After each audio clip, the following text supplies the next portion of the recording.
তৃতীয়বারের জন্য প্রধানমন্ত্রীর কুর্সিতে বসার পরই অ্যাকশন শুরু করে দিয়েছেন নরেন্দ্র মোদী। দেশের পর্যটন শিল্পের উন্নতির জন্য বরাবর বিভিন্ন পদক্ষেপ করতে দেখা গিয়েছে তাকে।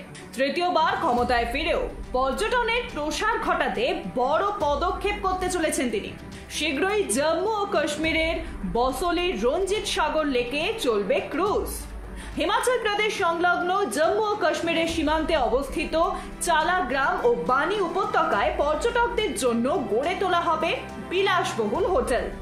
এই উদ্যোগের হাত ধরে পশমিনা শাল ও চিত্রকর্মের জন্য বিখ্যাত বসোলিতে পর্যটনের প্রসার ঘটবে বলে মত অনেকেরই।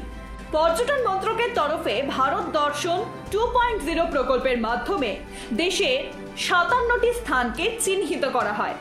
সেই সব এলাকার পর্যটনের বিস্তারের জন্য বহু উদ্যোগ নেওয়া হয়েছে মন্ত্রকের তরফে। বসোলি তার মধ্যে একটি। সেখানে পর্যটক টানতে এবার ক্রুজ চালানোর সিদ্ধান্ত নেওয়া হয়েছে।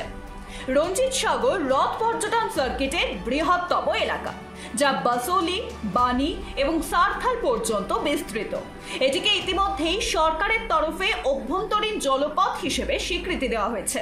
সূত্রের খবর, ভারত দর্শন প্রকল্পের মাধ্যমে এখানে পর্যটন কেন্দ্র গড়ে তোলার জন্য 300 কোটি টাকার প্রকল্প কেন্দ্রীয় সরকারের কাছে পাঠানো হয়েছে, যা ওই এলাকাকে আরো উন্নত করে তুলবে। খুলে যাবে কর্মসংস্থানের দরজাও। এই প্রকল্পের অধীনে সরকারের মূল উদ্দেশ্য হলো বিনিয়োগ বাড়ানো। এই এলাকায় পর্যটকের সংখ্যা বাড়লে বাড়বে চাহিদা, যার ফলে বাড়বে হোটেল, রেস্তোরাঁ, এমনকি অনেক বড় কোম্পানিও এখানে বিনিয়োগ করবে। এরই মাধ্যমে আচ্ছে দিনের মুখ দেখবেন স্থানীয়রা। প্রায় 44 কিলোমিটার এই জলপথে পর্যটনের পাশাপাশি অন্তর্রাজ্য সংযোগ, মৎস্য চাষ, জলপথের সংলগ্ন এবং সড়ক পথ দিয়ে দূরে বিভিন্ন এলাকায় পণ্য পরিবহনের ব্যবস্থাও করা হবে, যার ফলে উপকৃত হবেন স্থানীয়রা। Bureau report, Pritam Bangla.